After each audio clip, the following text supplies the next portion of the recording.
There is nothing wrong with your internet. Do not attempt to adjust your settings. We are controlling the podcast. We control the squealing and the screams. We can make your heart flutter, your eyes blur from tears, or sharpen your mind to crystal clarity. For the next hour, sit back. We are in control of what you hear.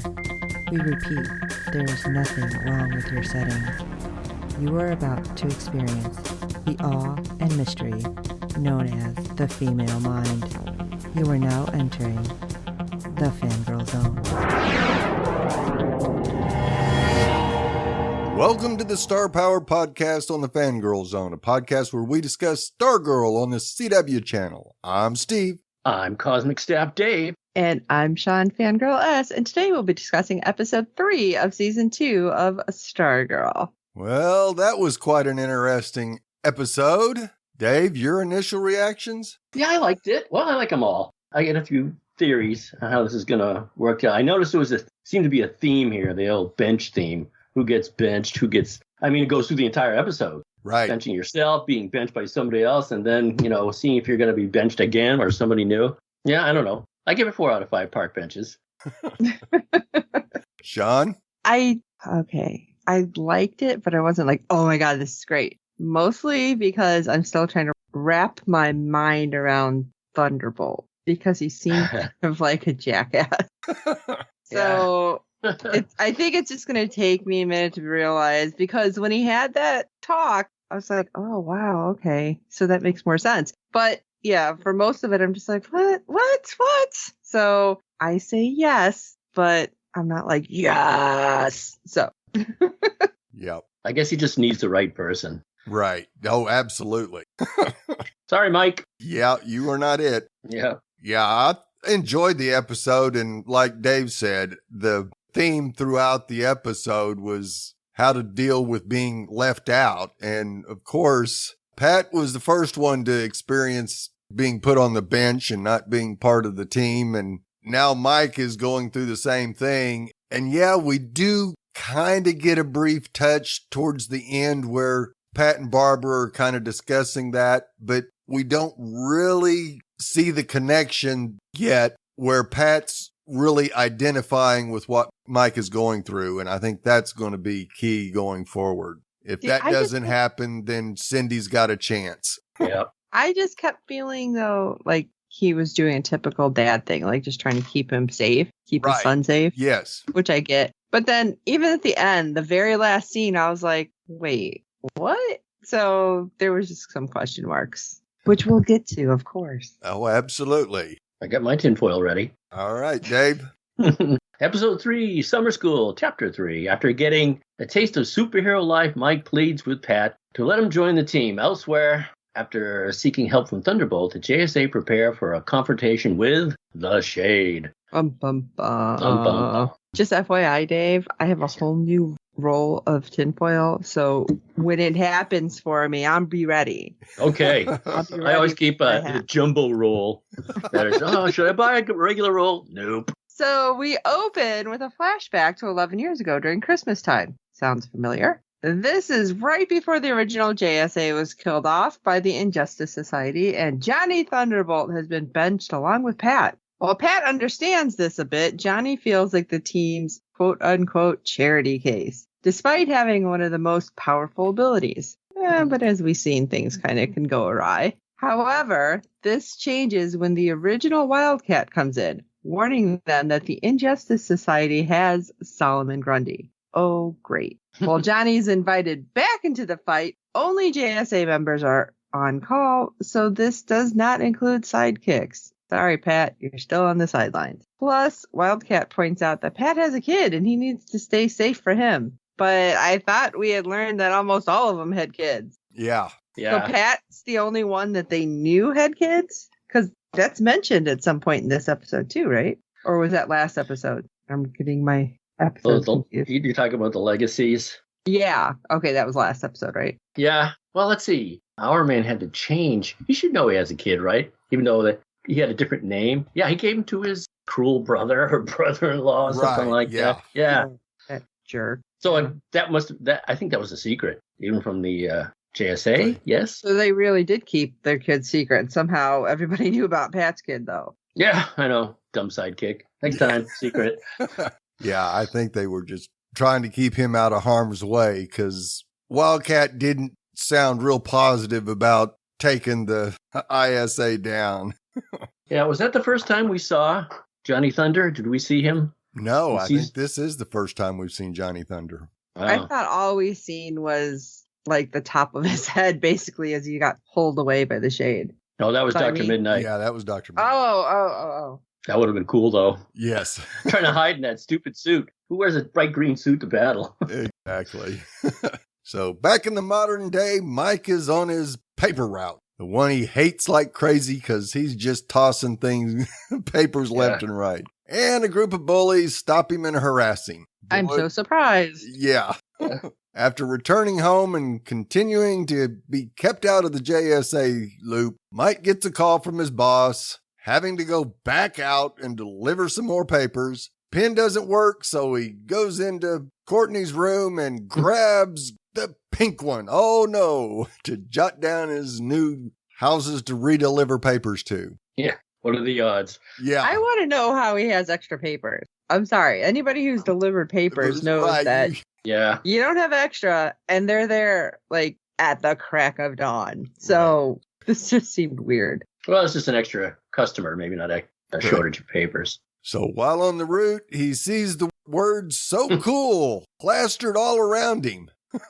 And I mean, they're everywhere. Street signs and of course, he turns a corner and crashes his bike. When he finally gets up, he says "so cool" aloud, and the pink releases a pink sentient being named Thunderbolt. And Thunderbolt explains that he's practically a genie and he will grant his users' wishes. However, he takes things very literally, like when Mike wishes for some water, and instead of getting him something to drink, Thunderbolt douses him in water. That was kind of a jerk move. Number one. See, Yes. that's what I'm saying. And on top of that, Mike can only wish for something once. He cannot wish for someone's death, and he cannot wish someone back from the dead. Well, that's important to know. So we're using like Aladdin genie kind of rules here. It kind of sounds that way.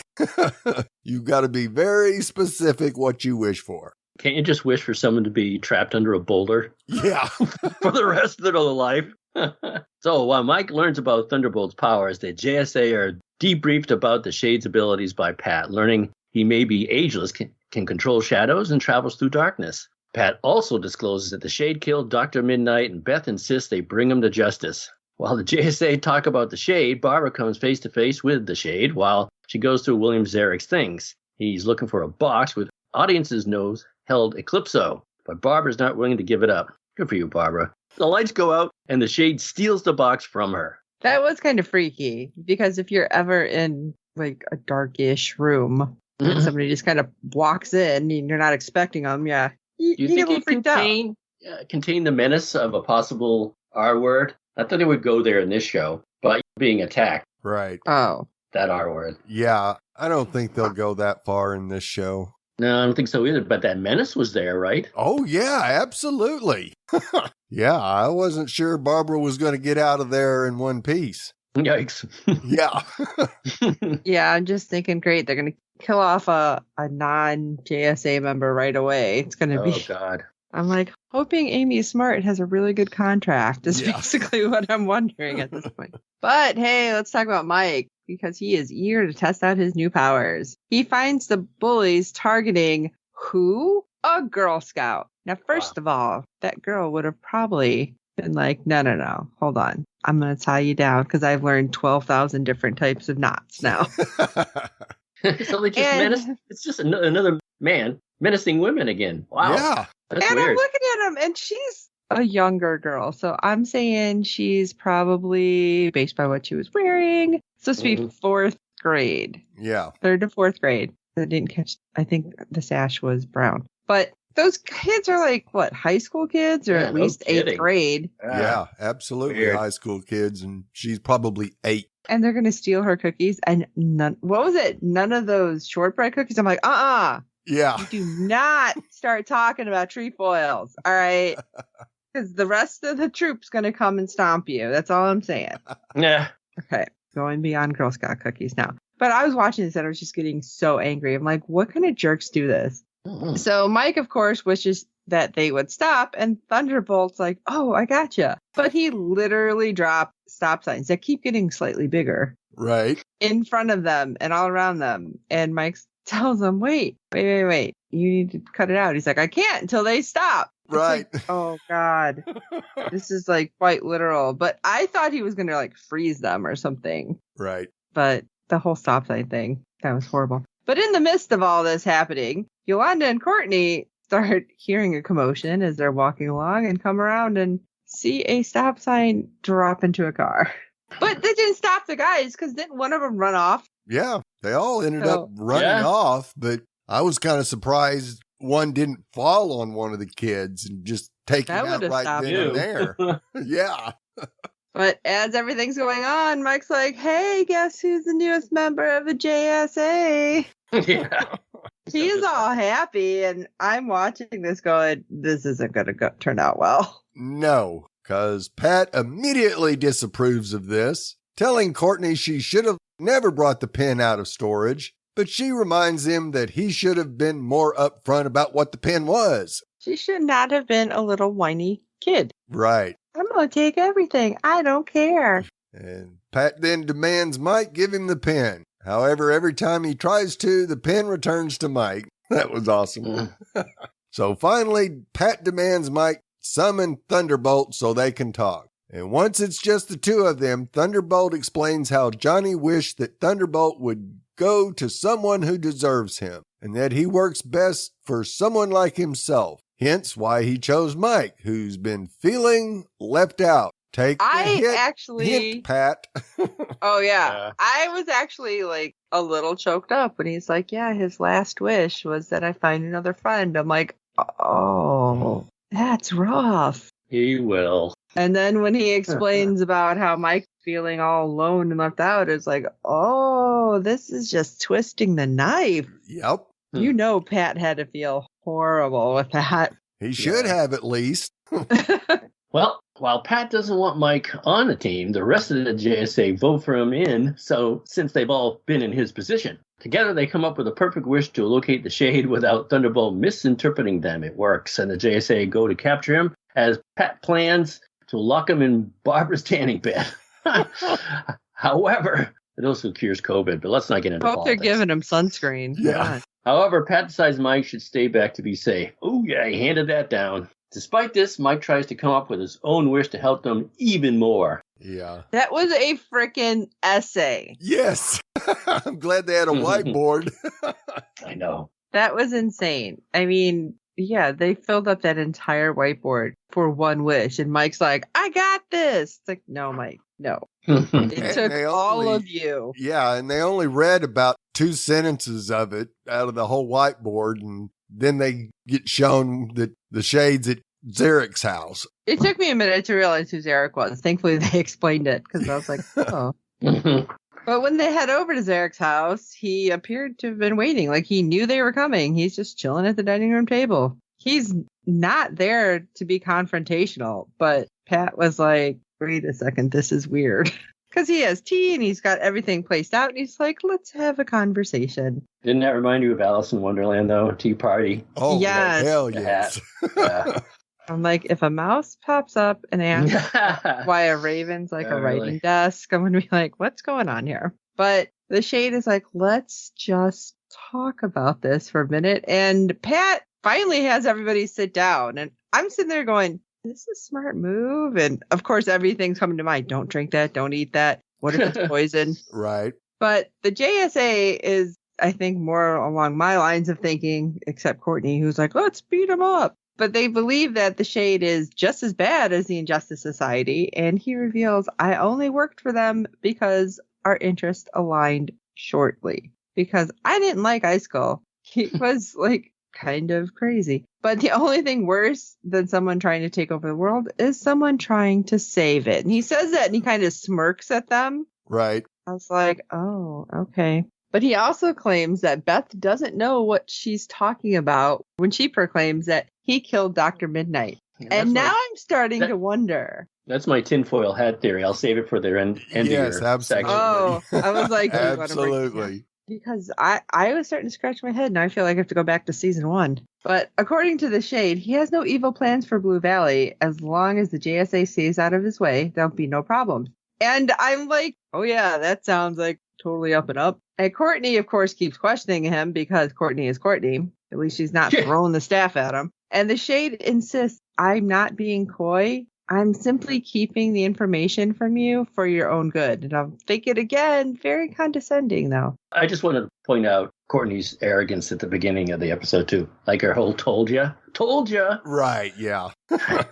Calm down, girl. You may not have all the answers yet. No, you're dealing with stuff you haven't dealt with yet. So Pat has the only knowledge. You better I don't listen even to know him. if Pat knows all of this one, though. Oh, no, probably not. No, he doesn't. The JSA do not learn if he's telling the truth or not, or what we can do next, because Mike burst in wishing Thunderbolt would shock the quote-unquote Shade, not a lampshade, not...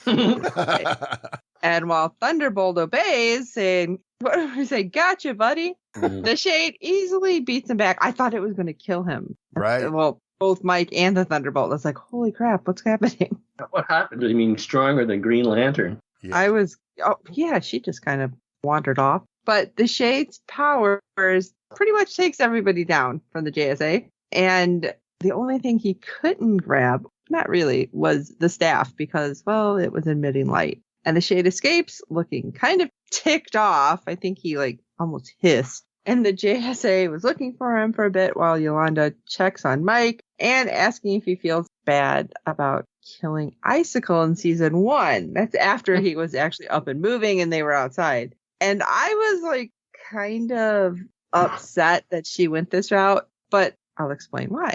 Because when Mike explains he wasn't really thinking about it, he was just driving really fast and, well, there he was out in the middle of the street and bam, he was done. Yolanda's like, you mean it was an accident? And Mike says, well, yeah, kind of. I felt bad. And this is where I was kind of mad because Yolanda is dealing with a lot. And we know that. She has PTSD from taking out her bad guy. But it's like she wanted to share that and not share the, I don't know what to do, but you feel bad too, right? We're all feeling bad and horrible. And that's why I'm like, don't put that on that kid. I mean, I'm sure he's not exactly feeling great because he ran somebody over, but I mean, the guy did just look like an icicle at that point. So maybe it wasn't as bad. Well, for a kid, it was fun. He did burst into ice cubes. Yeah. Funny, but it is different. She couldn't tell her priest, which is kind of a father figure. Right. But she shared it with someone else that, has a shared experience. Snuffing somebody else still. I don't know. Mike wasn't eye to eye. She sure was. Right. I think that's all Yolanda was looking for, was somebody that's gone through a similar experience as her that she could talk to. Right. She was just kind of searching Mike out to see if he was having some of the same feelings she was. And not quite. Okay. Well, okay. I can get that. But Dave, would you like to talk about your tinfoil hat? All right. Okay. So I'll get right to it. The Shade didn't kill Dr. Midnight. Nope.